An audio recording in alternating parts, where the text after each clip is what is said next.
이게 준비 절차가 일주일에 한 번씩 열리는데 저희가 지연시키면 얼마나 지연시킨다고 자꾸 지연하시는 모르겠는데요. 저희가 할 수 있는 거는 법 범위 내에서 저희 주장을 하는 것입니다. 그리고 저희 입증할 수 있는 자료들을 갖다가 개진하는 것이고. 근데 그걸 갖다 자꾸 처음부터 끝까지 소송 지연을 갖다가 목적으로 한다고 이렇게 말씀하시면 지연해서 저희가 얻는 게 뭐가 있겠습니까? 그렇게 왜곡하지는 않아 주셨으면 감사하겠습니다. 제가 좀 전체적인 입장에서 좀 말씀드리겠습니다.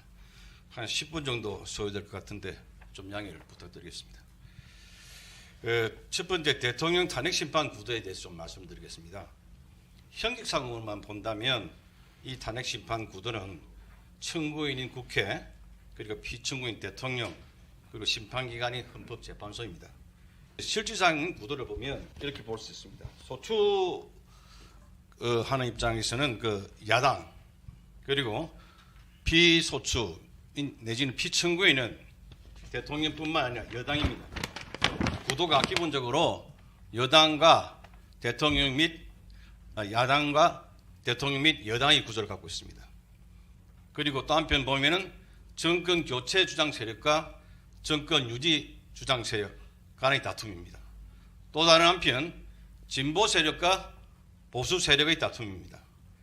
그러면서 체제 변화 추구 세력과 체제 유지 추구 세력입니다. 대통령 입장에서 보면 반국가 종북 세력과 체제 수호와 국법 질서 유지 세력입니다. 그리고 또 대통령 입장에서 보면 국군 문란 세력과 국군 문란 방지 세력입니다. 국민은 이 처절한 싸움을 지켜보는 존중인 동시에 실제적인 심판관입니다. 재판정은 폐쇄된 조그만 법정이 아니라 온 국민에게 공개된 경기장입니다. 온 국민이 공개된 경기를 지켜보고 있습니다. 그러한 바 피청구인 및 대리인은 그에 맞추어 변론하고 싸울 것입니다. 대통령 탄핵 심판은 단순히 국회와 대통령 개인 간의 문제가 아닙니다. 그 절차는 헌법재판소가 단순히 심판하는 심판 절차, 판결 절차에 불과한 것이 아닙니다. 집단과 집단의 대결의 장이고 온 국민이 참여하는 체제, 가치, 이념, 투쟁의 장입니다. 전쟁의 장이라고 할 것입니다. 나라의 존망과 구원이 달려있는 결전의 장인 것입니다. 따라서 신속을 앞세워 졸속으로 결론을 내려고 해서는 절대 안 됩니다. 신중하고도 엄중하게 절차가 진행되어야 합니다. 그 결론으로 인한 반발을 최소화시켜야 합니다. 그 결론은 국론 분열로 이끄는 것이 아니라 국론 통합, 상방수용의 결과를 가져오는 것이어야 합니다. 바로 그런데 헌재 재판관들께서는 대통령 탄핵 심판의 형식상 구도가 아닌 실질상의 구도를 참작하셔가지고 신중하고도 공정하게 심판 절차를 진행하여 주시기 바랍니다. 절대 한쪽으로 치우쳐서 편향되게 심판 절차를 이끌고 결론을 내려고 해서는 안 됩니다. 막중한 사명감을 가지시고 대한민국과 국민을 위해 공정하고도 현명하게 대처해 주시기를 바랍니다. 둘째, 이번 탄핵 소추는 국회가 하나가 되어 소추한 것이 아니라 야당이 여당을 적극 배제하고서 소추한 것임을 강조합니다. 말하자면 이번 소추는 반쪽 소추에 불과합니다. 그러므로 소추 자체가 정당성을 반밖에 갖고 있지 않습니다. 달리 말하면 부당성을 반이나 갖고 있습니다. 셋째, 이 사건 탄핵 소추는 급속하게 이루어졌습니다. 계엄 해제 당일인 작년 12월 4일 바로 탄핵 소추 어안이 접수되었습니다. 졸속으로 제기된 것입니다. 대통령을 탄핵하겠다는 것인데 심도 있는 논의와 검토 없이 바로 접수되었습니다. 소추 내용도 아주 빈약합니다. 비정상적으로 제기된 것으로 그 졸속이 2차 접수에 그대로 연결되었습니다. 졸속한 소추라는 하자는 심판 절차에서 반드시 충분히 보완되어야 합니다. 졸속 소추에 이은 졸속 심판, 이는 절대 용납할 수 없는 사항입니다. 반드시 충분한 시간을 갖고 심리해야 함을 강조하는 바입니다. 넷째, 증거 절차는 탄탄히 진행되어야 합니다. 탄핵 소추는 충분히 검토된 증거 자료를 토대로 한 것이 아니라 언론 보도를 토대로 하고 있습니다. 이러한 허수범을 배격하고 탄탄한 증거로 보완해야 합니다. 많은 증거 자료 제시와 다수의 증인 신문이 진행되어야 합니다. 전문 증거로 심리가 진행되어서는 안 됩니다. 다섯 번째, 피청구인 측에서는 탄핵 소추 사유 못지않게 계엄에 이르게 된 배경, 이유 등에 대해 심도 있는 주장 및 입증을 할 것입니다. 그러므로 그에 대하여 많은 시간 배정이 있어야 할 것입니다.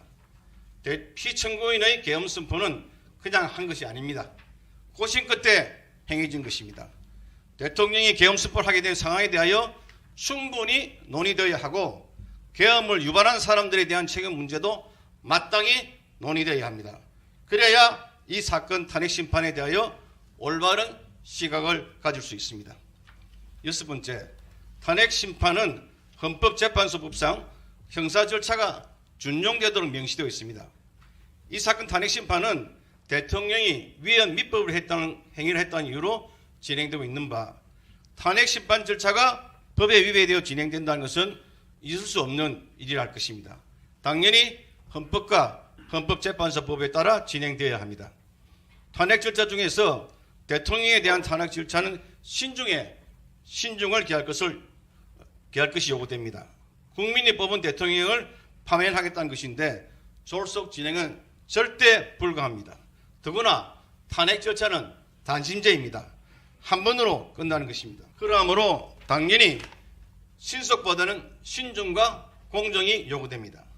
일곱 번째, 탄핵 심판은 형사 절차가 준용되는 바 당사자인 청구인과 피청구인이 적극 심판 절차에 관여해야 합니다. 주도권이 당사자에게 있어야 합니다. 재판관들께서는 청구인 편도 피청구인 편도 아닙니다. 중립을 지키면서 차분히 절차를 진행해 주시기 바랍니다. 당사자인 청구인과 피청구인에게 충분히 주장하고 입증할 수 있도록 많은 시간을 할애해 주시기 바랍니다.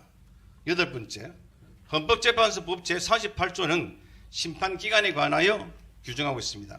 심판사건을 접수한 날로부터 180일 이내에 종국 결정을 선고를 해야 한다고 규정하고 있습니다. 180일이라는 심판기간은 가이드라인이라 할 것입니다.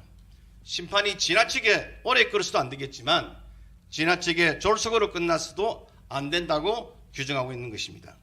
충분한 심리를 원하는 당사자에게는 180일이라는 기간은 보장되어야 합니다.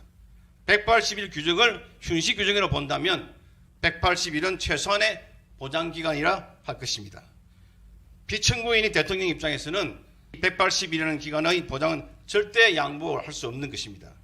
이건 탄핵은 대통령 개인에 대한 것이 아니라 이 나라 국가 원수, 행정수반에 대한 것이고 실제적으로는 집권 여당과 대통령을 지지하는 세력에 대한 것입니다. 그러므로 이와 대척되는 지점에 위치한 사람들, 개인이든 집단이든 그 사람들 입장에 있어서 법이 부여한 180일이라는 기간이 경시되어서는 절대 안 됩니다. 재판관님들께서는 이 점 충분히 고려해 주시기 바라겠습니다. 아홉 번째로 동일 사유로 이해 탄핵 소추하는 것이 가능한 것인지 의문을 제기하지 않을 수 없습니다. 탄핵 소추안 제출과 법률안 제출은 다릅니다. 탄핵은 파면으로서 탄핵 절차는 징계 절차를 할 것인데 징계를 하려고 했다가 요건을 갖추지 못하여 징계를 못하는 것으로 결론이 났으면 동일 사유로 징계를 못한다고 봐야 합니다. 탄핵은 다른 한편 피청구인에 대한 실질적인 형사 처벌 절차라고 할 수 있습니다. 그렇기 때문에 처벌 못하는 것을 의결하였으면 그로써 처벌 절차는 종료되는 것으로 봐야 합니다. 법안 제출은 회기를 달리하면 또 제출할 수 있으나 법안 제출이 아닌 탄핵소추는 회기를 달리하더라도 또 제출할 수 없습니다. 그러므로 이건 심판 청구는 마땅히 각하되어야 할 것입니다. 소추권 남용의 문제도 같은 시각에서 바라볼 수 있습니다. 열 번째, 소추 사유 중 내란죄가 중요한 자리를 차지하고 있습니다. 야당은 계엄 해제 후 바로 탄핵 소추안을 접수하면서 소추 사유로 내란죄를 적시하였습니다. 피청구인에게 내란죄의 덫을 씌운 것입니다. 그 프레임 하에서 내란죄로 국민 여론을 이끌어왔습니다. 그러므로 이 사건 탄핵 심판에 있어서는 내란죄가 본질적이고도 가장 중요한 요소입니다. 그런데 첫 준비기일에 청구인 측은 내란죄의 형법상 범죄 성립을 따지지 말고 헌법 위반 문제로 보장하면서 은근슬쩍 넘어가려고 하였습니다. 내란죄를 빼버린다면 소추 사유가 영 부실해집니다. 내란죄 성립을 토대로 이 사건 탄핵 청구에 이른 것인데 형법상 내란죄가 성립되지 않는 것이라면 탄핵 소추는 잘못된 것입니다. 성립도 되지 않는 내란죄를 주 토대로 하여 소추 의결에 이르렀던 것입니다. 내란죄는 형법상의 범죄이지 헌법상의 범죄가 아닙니다. 그러므로 형법상 내란죄 문제를 헌법상 문제로 바꾸자고 하는 것은 전혀 타당치 않습니다. 그동안 입만 열면 내란죄, 내란의 공범, 내란 선동 등을 외쳐왔는데 막상 심판 절차가 개시되자 내란죄를 슬그머니 빼버리자고 하는 것은 그동안 국민을 기만하여 왔다는 것을 스스로 인정하는 바라 할 것입니다. 그와 같은 태도는 심지어 청구인 척을 지지하는 사람들에 대하여도 스스로 신뢰를 잃어버리는 처사를 할 것입니다. 도저히 이해가 되지 않는 태도를 할 것입니다. 내란죄를 청구 사유에서 빼버리겠다면 청구인 대리인이 일방적할 것이 아니라 소추권자인 국회 의결을 거쳐야 할 것입니다. 국회 의결을 거쳐 내란죄를 빼버렸다 하면 그때 가서 피청구인은 그에 대한 동의 여부를 결정하겠습니다. 지금 단계에서는 전혀 동의할 수 없습니다.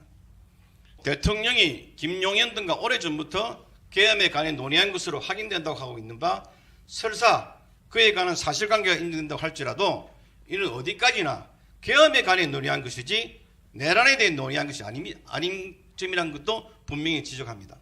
검찰은 마치 계엄 논의가 내란 논의인 듯한 태도를 취하고 있는 바 계엄과 내란은 엄연히 다른 것으로 이를 동일시하는 것은 아주 잘못된 것입니다.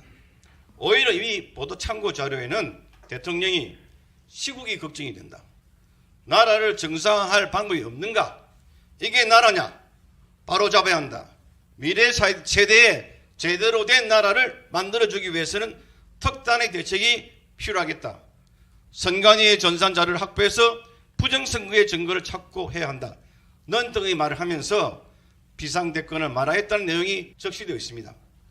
위 보도 내용은 대통령이 국군문란을 하기 위해 계엄을 발동하려고 한 것이 아니라 국군문란 세력에 대해 국군문란 행위를 제재하기 위해 계엄 발동을 하려고 한 것이 역력히 드러나고 있습니다.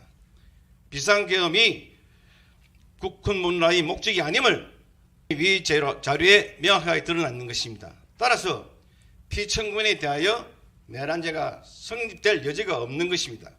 그러므로 청구인은 지금에 와서 이 심판 절차에서 내란죄 주장을 실질적으로 처리하려고 하고 있는 것입니다. 결론을 말씀드리겠습니다. 대통령은 대한민국의 국가원수이고 행정수반으로서 국민에 의해서 선택된 사람입니다. 대통령에 대한 부정은 이 나라 헌법 질서를 부정하는 것이고 민주적 기본 질서를 부인하는 것입니다. 그러므로 다른 누구 아닌 대통령에 대한 탄핵 절차는 신중하고 또 신중하게 진행되어야 합니다. 현재까지의 탄핵 절차 진행은 쏠쏠이라고 할 정도로 지나치게 빨리 진행되어 왔습니다. 지금부터라도 차분히 진행되도록 함으로써 이 나라 국법 질서를 바로 세워야 할 것입니다. 네, 이상입니다.